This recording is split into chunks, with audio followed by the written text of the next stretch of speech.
আজকে আবার তোমাদের সাথে একটা হোম সার্ভিসের কাজের ভিডিও শেয়ার করছি। আজকের ক্লায়েন্ট ছিল রানীগঞ্জ থেকে।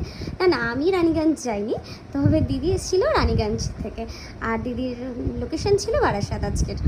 তো যথারীতি আমি টাইম মতন বেরিয়ে যাই। আর একটা খারাপ এক্সপিরিয়েন্স অনেক আগেই হয়ে গেছে। না, সে কারোর কাছ থেকে নেল এক্সটেনশন করেনি, তবে সে দেখেছিল। তো তার দেখায় প্রথম এক্সটেনশন কয়েক ঘন্টার মধ্যে উঠে যায়। এটা দেখে তার আর কখনো মনেই হয়নি যে এক্সটেনশন করবে। তো এবারে আমার হাতের কাজ এবং আমার রিভিউ সে ফেসবুকে দেখে আমাকে সে বুকিং করে।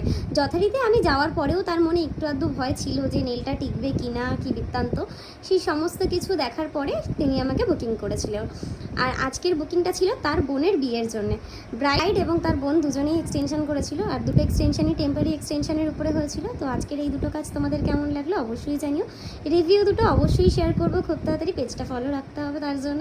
আর আমাদের আপকামিং ব্যাচ চালু হচ্ছে খুব তাড়াতাড়ি, যারা জয়েন করবে ভাবছো তারা ঝটপট অ্যাডমিশন নিয়ে নাও। আর এছাড়া যারা হোম সার্ভিস এবং আমার হোম স্টুডিও ভিজিট করতে চাইছো, স্ক্রিনে দেওয়া নাম্বার